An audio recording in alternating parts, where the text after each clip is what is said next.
राष्ट्रीय प्रभारी बहुजन क्रांति मोर्चा। बहुजन क्रांति मोर्चा के राष्ट्रीय संयोजक माननीय वामन मेश्राम जी के द्वारा एक बहुत क्रांतिकारी आंदोलन आज छेड़ा गया। केंद्र सरकार के द्वारा लॉकडाउन के दौरान प्रवासी मजदूरों के साथ में जो दुर्व्यवहार किया गया, साथ साथ में श्रम कानूनों में जो बदलाव किया, ऐसे बहुत सारे मुद्दों को लेकर, लगभग 14 मुद्दों को लेकर वामन मेश्राम जी ने जो सरकार की बहुजन विरोधी नीतियां थी, उन नीतियों को जलाने का निर्णय किया और सवेरे उनके द्वारा इस आंदोलन की घोषणा की गई। आप सभी को पता है कि पिछले 15 दिनों से देश के अलग अलग राज्यों में से ये खबरें हमको सुनने को मिल रही है कि वहाँ के राज्य सरकारों ने श्रम कानूनों में बदलाव किया। उत्तर प्रदेश, बिहार, राजस्थान, गुजरात, कर्नाटक, ऐसे अलग अलग राज्यों में, मध्य प्रदेश में श्रम कानूनों को बदलने का काम वहाँ के राज्य सरकारों के द्वारा किया गया। भारत सरकार ने भी ये निर्णय किया कि वो श्रम कानूनों में कुछ मौलिक संशोधन करे। बाबा साहब अम्बेडकर जी के अथक प्रयासों के कारण भारत में यहाँ के मजदूरों को कुछ मौलिक अधिकार मिले। 1942 से लेकर 1946 तक वायसराय काउंसिल में बाबा साहब अम्बेडकर लेबर मिनिस्टर थे और उस दौरान अंग्रेज़ों की जो मजदूरों के विरोध में जो दमनकारी नीति थी, उस दमनकारी नीति को ख़त्म करने के लिए बाबा साहब अम्बेडकर जी के द्वारा लेबर लॉ बनाए गए। लगभग 113 प्रकार के श्रम कानून बनाए गए, जिसमें श्रमिकों को कानूनन सुरक्षा दी गई। अभी लॉकडाउन का हवाला देकर केंद्र सरकार और राज्य सरकार के द्वारा इंडस्ट्री और कॉरपोरेट हाउसेस को बचाने के नाम पर, फॉरेन इन्वेस्टमेंट को भारत में बुलाने के नाम पर श्रम कानूनों में बदलाव करने का निर्णय किया गया। मजदूरों को पहले 8 घंटे काम करना पड़ता था, वो काम का जो समय है वो 8 घंटे से बढ़ाकर 12 घंटे कर दिया गया। साथ साथ में मजदूरों को जो मिलने वाले सारे संवैधानिक सुरक्षा थी, सामाजिक सुरक्षाएं थी, वो खत्म कर दी गई। ट्रेड यूनियन के द्वारा, मजदूर संगठन के द्वारा मजदूर अपने विरोध में हो रहे अन्याय का प्रतिकार कर सकते थे, उसमें लड़ने का संघर्ष करके अपने अधिकारों को बचाने की बात कर सकते थे। नए संशोधन के आधार पर मजदूरों की आवाज़ बनने वाले ट्रेड यूनियंस को भी खत्म करने का प्रावधान किया गया। ये एक तरह से दोबारा अंग्रेज़ों के कंपनी सरकार में लौटने वाली परिस्थिति केंद्र सरकार और राज्य सरकार के द्वारा की गई और मजदूरों को एक तरह से बंधुआ मजदूर बनाने का काम केंद्र सरकार और राज्य सरकार श्रम कानूनों में बदलाव करके कर रही है। इसी दौरान केंद्र सरकार के द्वारा, प्रधानमंत्री जी के द्वारा 20 लाख करोड़ के राहत पैकेज की घोषणा की गई। ये 20 लाख करोड़ का राहत पैकेज भी एक तरह से जैसे 15 लाख अकाउंट में जमा किए जाएंगे, उसी तरीके से जुमला निकलकर सामने आया। ये पैसा कहाँ से आएगा, किस तरीके से वितरित किया जाएगा, कौन कौन से सेक्टर में दिया जाएगा, इसका लेखा जोखा भी सरकार के पास में सही तरीके से नहीं है। निर्मला सीतारमण जी ने डिसइन्वेस्टमेंट की पॉलिसी को आगे बढ़ाते हुए जितना भी बचा कुचा पब्लिक सेक्टर था, उसको कौड़ियों के दाम पर बेचने का निर्णय किया। एक तरफ सरकारी बैंक दिवालिया हो चुके हैं और पब्लिक सेक्टर के जो सरकारी बैंक हैं, ये कॉरपोरेट हाउसेस के द्वारा जो लोन एनपीए में कन्वर्ट कर दिया गया है, उसके कारण हुए। जो कॉरपोरेट हाउसेस बैंकों से लिया हुआ पैसा कर्जा चुकाने लायक नहीं है, उसका ब्याज चुकाने लायक नहीं है, वही कॉरपोरेट हाउसेस अब ये पब्लिक सेक्टर के शेयर्स या पब्लिक सेक्टर को खरीदने का काम करेगी।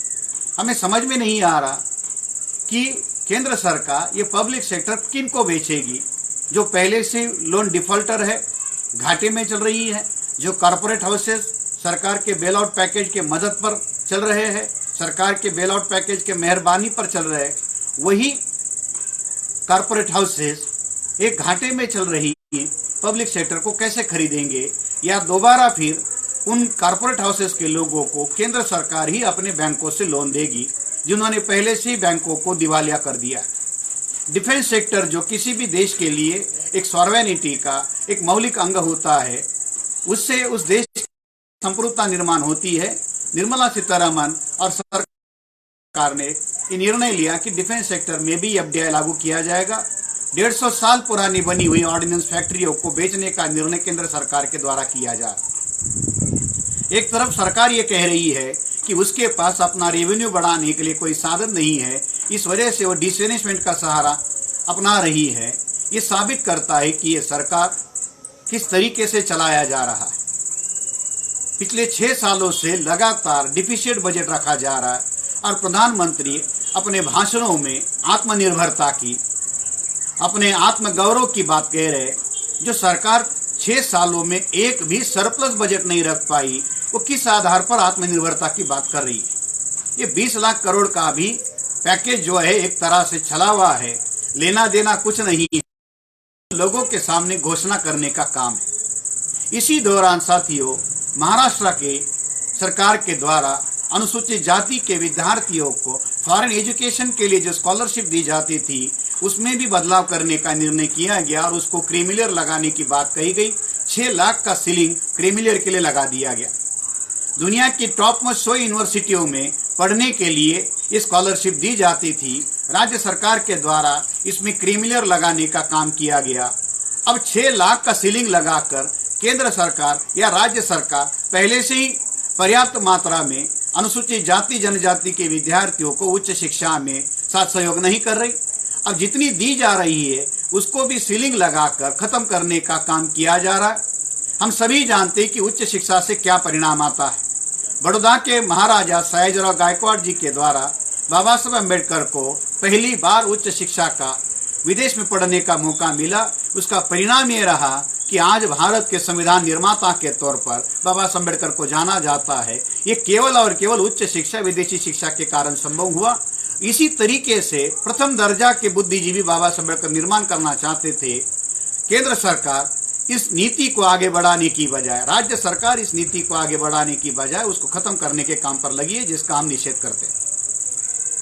अलग अलग तरह से मजदूरों के विरोध में, SC ST OBC के विरोध में, माइनॉरिटीज के विरोध में केंद्र सरकार और राज्य सरकार के द्वारा पिछले 50 दिनों में लॉकडाउन के दौरान बहुत सारे दुर्व्यवहार किए जा रहे। पुलिस के द्वारा जो प्रवासी मजदूर हजारों किलोमीटर के द्वारा सफर करके अपने घर, अपने गृह राज्य में पहुंच रहे और वहां पहुंचने के बाद में या प्रवास के दौरान, सफर के दौरान पुलिस के द्वारा उनके साथ में बर्बरतापूर्ण व्यवहार किया जा रहा। हम सभी ने देखा कि पुलिस कभी भी जनता के समर्थन में खड़ी हुई दिखाई नहीं दी। चाहे वो जनता के द्वारा उठाया गया आंदोलन हो, चाहे जनता के जायज अधिकार के लिए की गई जनता के द्वारा लड़ाई हो, या कोरोना के दौरान जिस तरीके से लॉकडाउन के दौरान सरकार और पुलिस का रवैया यहाँ के लोगों के विरोध में था, ये हमें उस पुरानी बर्बरता की याद दिलाता है।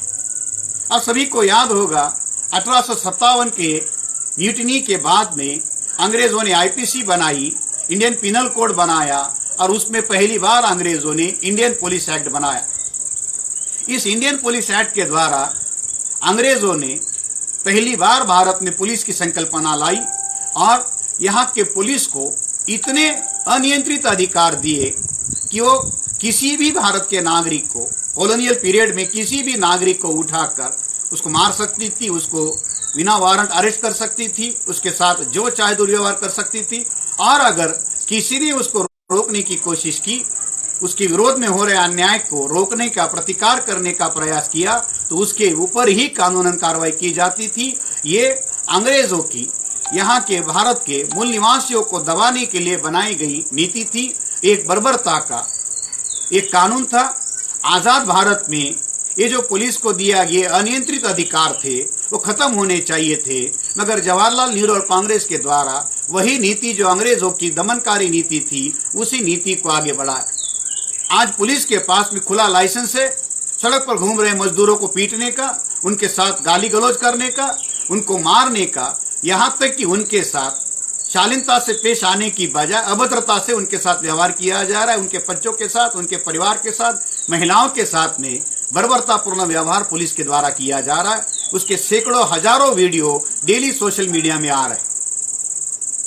ये पुलिस के द्वारा जो बर्बरतापूर्ण व्यवहार किया जा रहा है, ये भी बहुत ही ज्यादा निंदनीय है। कम्युनल राइट्स का मामला हो, एट्रोसिटीज का मामला हो, कहीं कहीं अन्याय अत्याचार की बात हो, पुलिस हमेशा अन्याय अत्याचार करने वालों के और दमन करने वाले लोगों के समर्थन में खड़ी होती है। कम से कम लॉकडाउन के दौरान हम ये उम्मीद कर रहे थे कि जो संकट में फंसे हुए मजदूर हैं उनको अपने घरों में, गांव में पहुंचाने के लिए पुलिस साथ सहयोग करेगी। ऐसा कोई व्यवहार पुलिस के द्वारा नहीं किया जा रहा, जिसका हम निषेध करते हैं। साथियों, इस तरीके से ऐसे बहुत सारे मुद्दे कोरोना के दौरान सामने आए। जो मजदूर 50 दिनों से आर्थिक संकट से जूझ रहे हैं, सरकार ये कह रही है कि हमने लाखों करोड़ों का पैकेज घोषित किया है। केंद्रीय मंत्री स्मृति ईरानी के द्वारा यहां तक कहा गया कि 80 करोड़ परिवारों को राशन पहुंचाया गया। कहां से और किस तरीके से पहुंचाया गया, ये ढूंढने वाली बात है, संशोधन करने वाली बात है।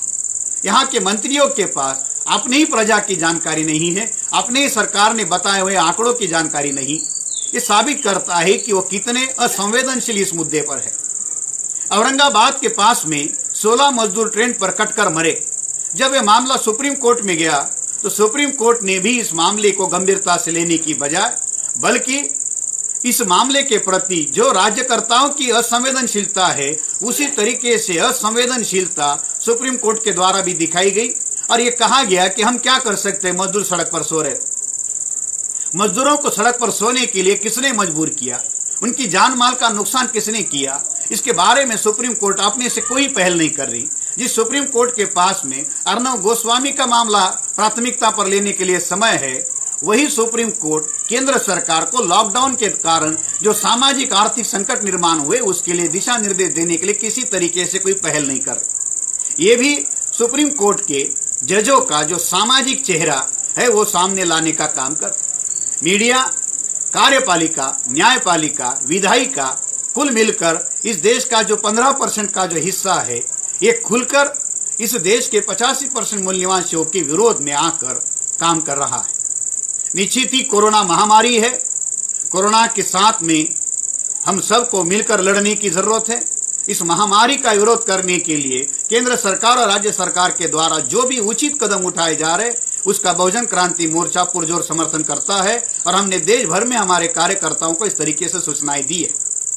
मगर कोरोना के इलाज के नाम पर इस लॉकडाउन के दौरान जो सामाजिक परिस्थितियां सामने आई, इससे साबित हो गया कि कोरोना से भी ज्यादा इस देश में जाति और जाति के आधार पर बनी हुई सोच ज्यादा खतरनाक है। जितना नुकसान कोरोना इस देश का नहीं कर पाया, उतना नुकसान इस 50 दिनों में इस जातिग्रस्त मानसिकता के कारण जिन ऊंचे जाति के लोगों के हाथों में, जिन अमीरों के हाथों में, जिन मुट्ठी भर लोगों के हाथों में शासन, प्रशासन और आर्थिक साधन संसाधन थे, उनके द्वारा यहाँ के मजदूर मूल निवासियों के साथ में जो व्यवहार किया, इससे साबित हो गया। ना राशन मिला, ना उनका मेहनत का मुआयना मिला, अपने पैसे से, अपने साधनों से घर जाने वाले लोगों को अपना आशियाना तक नहीं मिला। सड़क पर नंगे पांव भूखे पेट घूमने वाले मजदूरों को उसी जगह सड़क पर मरने के लिए सरकार के द्वारा छोड़ा गया। ना उनके साथ कोई मानवीय व्यवहार किया गया। ये सारा साबित करता है कि कोरोना एक महाबीमारी है, मगर उस महाबीमारी से भी ज्यादा यहाँ की जो सामाजिक परिस्थितियां, आर्थिक विषमताएं है, ये वैसे की वैसी ही है। कोरोना ने पूरे दुनिया को इकट्ठा होकर लड़ने के लिए तैयार किया। सारी दुनिया इकट्ठा होकर कोरोना के विरोध में लड़ रही है, मगर भारत में कोरोना के साथ साथ हम लोगों को अपनी जाति और जाति के आधार पर किया गया उत्पीड़न के साथ में भी लड़ना पड़ रहा है। और साबित किया जा रहा है कि आपके साथ में वही व्यवहार किया जाएगा, चाहे कोरोना आए या और कोई भी आए। ये बहुत ही ज्यादा गंभीर परिस्थितियां है। लॉकडाउन आने वाले कुछ दिनों के बाद में हो सकता है खत्म हो, मगर लॉकडाउन खत्म होने के बाद में भी जो नई सामाजिक और आर्थिक परिस्थितियां निर्माण होंगी, समस्याएं निर्माण होंगी, उसका समाधान करने के लिए जो सारी व्यवस्था सरकार को बहुत ज्यादा गंभीरता से समझने की और उसका इलाज करने की जरूरत है। आज माननीय राष्ट्रीय अध्यक्ष जी के द्वारा ये घोषणा की गई कि जो भी दमनकारी नीतियां केंद्र सरकार के द्वारा बनाई जा रही है, हम उसका विरोध करते हैं। और इन नीतियों को केवल विरोध नहीं कर रहे, तो इसको हम जला रहे। बाबा साहब अम्बेडकर के द्वारा मनुस्मृति जलाकर हजारों सालों की सामाजिक असमानता को जलाकर एक सामाजिक क्रांति का संदेश दिया गया था। आज वही परिस्थितियां देश में है। इसी परिस्थिति को दोबारा याद करके उस दमनकारी कानूनों का हम लोग विरोध करते हैं और उसको जलाने का काम करते हैं। मैं बहुजन क्रांति मोर्चा के राष्ट्रीय प्रभारी के तौर पर देश भर के बहुजन क्रांति मोर्चा के कार्यकर्ता और तमाम SC ST BC और माइनॉरिटी के संगठनों को अनुरोध करता हूं कि जहां जहां भी वो संभव है अपने अपने घरों में रहकर इस श्रम कानून को और सरकार की दमनकारी नीतियों का विरोध करे और उसको जलाकर अपना असंतोष, अपना विरोध प्रकट करे। धन्यवाद। अभी हम लोग इस कानून को जलाने का काम करेंगे।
जय बुन्यासी साहब।